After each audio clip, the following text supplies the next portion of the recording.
What do you like least about your current job? Can you imagine sitting down in an interview and having to answer that interview question? Well, you might not have to imagine it because it is a legitimate question that people ask. And it's at least level 202 from a difficulty standpoint, right? I think so. That being said, it is not that hard to answer with the right strategy. And today, I'm going to teach you that strategy. Let's go. I'm Ben White with Ben Talks Talent. I have 11 years experience in recruiting and talent acquisition and hiring, and I am passionate about using that information to help make you the best candidate possible. If you are new to this channel, please do me a favor, take 3 seconds and go subscribe to the channel and hit the notification bell so you never miss one of my videos. And if you are not new, well, welcome back. Today, we're gonna talk about a really difficult interview question that I personally happen to like. When I'm hiring for my team, it's a question I might wanna ask because I think you can get a lot of good information from it. But I'm gonna show you how to beat that interview question today. So the question is, what do you like least about your current job? What's challenging about this role is it starts with what I call a negative prompt. So it prompts you to answer the question in a negative manner, right? The top is negative. It's what do you like least? It's not what do you like best. It's like what's the worst part of your job? And it is so easy to answer that the wrong way. In fact, it's so easy to be negative here. It's easy to say, oh, my company has a bad culture, or oh, my boss is the worst, or all my teammates super useless. It's so easy to do that, but the easiest trap to fall into in many interview questions is that negativity trap, and you always want to avoid it because nobody wants to hire someone who right off the bat comes off as completely negative.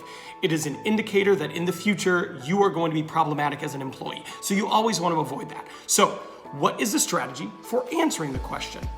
First and foremost, again, I'm gonna repeat it here because it is literally that important, but avoid being negative.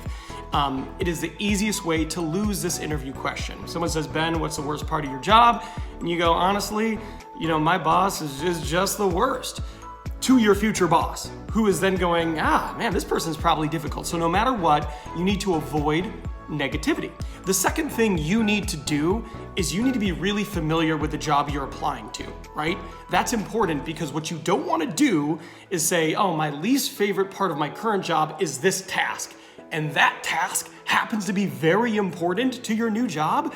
That's a problem. Like if 90% of your job was, let's just say talking with customers and resolving their issues, right?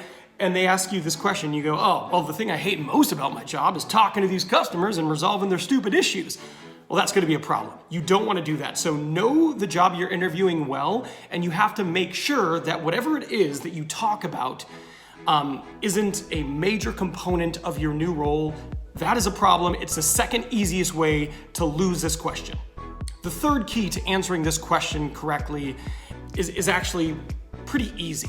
You want to focus on the positive things the new role will offer you, right? So let me give you an example, because I think that makes it a little bit easier to understand. But if you're answering this question and you go, and pay attention, because I'm going to do a few things here in this example.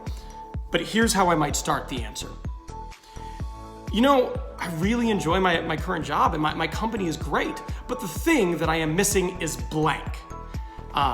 So what I did there was one, came off as a positive person. I like my job and I like my company, which also establishes leverage for future salary negotiation, by the way, but you want to start there on a positive note. It's a negative prompt question. Instead, you start positive. So you say that and then you give blank, right? And what you're basically saying there is, I don't have enough of blank in my current job. Ideally, it's something you were offered in this new job. You look at the scope of the role, the job description, your conversation with the recruiter, and you understand in this new role, I'll be doing a lot of blank. I don't get to do as much of that in my current role. You make that your answer. So then you finish this question by saying, so it's the lack of blank in my role that probably is my least favorite. In a perfect world, I would be able to get to do more of this because I think for me, it's a good use of my skills and I enjoy doing that. So that's what it is. So let me recap real fast. I'm gonna go through this again. The blank here is going to be people management, right? So that's what I'll insert as the answer. So you go, I actually really like my current job. It uses my skill well, and I really like my current company. I've been there for a little bit and I feel they treat me well, but I would like to be doing a little bit more people management. I don't get the opportunity to do that as much as I would like. It's something I particularly enjoy doing and I think I'm good at.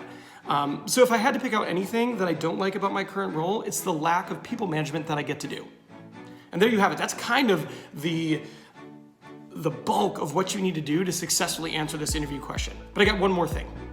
So what if they push back, right? What if they go, hey, that's a great answer, Ben, you politician, but I actually want to know what you dislike about your current role. Not what you don't get to do, but what is it that you do that you don't like? Because the reality is, I'd say about 25% of the time, a recruiter or an HR person or a hiring manager is going to push back, and they're going to make you specifically name something you don't like. And the key here is you need to talk about a very small, unimportant aspect of your current job and explain how, in a very minor way, you don't enjoy it, right? So it's not a big part of your job. If 30% of your job is project management, you don't want to say, I really hate project management, which is a third of what I do. Instead, you want to pick something really small and inconsequential to the new role and explain how, to be honest, that's just not my favorite thing to do. I think my talents are better used doing ABC. Again, good if you can draw that back to what you'll be doing in the new role. So the key here, if they push back, it's got to be a small component of your role. It's got to be something that's rather inconsequential to what you'll be doing in the new role, and you have to express only a minor disliking of it instead of something that is a major demotivator to you. Again, if you have to be negative, be as little negative as possible. So there you have it. I think, again, this is a great question. It's a question I can see myself asking to people depending on their background and experience. But again, if you have the right strategy, it is not too hard to nail this question. Again, if you're seeing this on LinkedIn, feel free to leave likes, comments below. If you have any questions about this, I'd love to further expand in the comments. Also, if you're seeing this on LinkedIn, go over to YouTube and subscribe there. I store all my videos there, and I upload videos actually early to YouTube, and I create more content on there. And again, if you're seeing this on YouTube, feel free to add me as a connection on LinkedIn, but also please take a minute to like and subscribe. Any comments below I appreciate. They motivate me to keep making videos like this. But thank you again for spending the time with me. Good luck in your next interview. You've got this.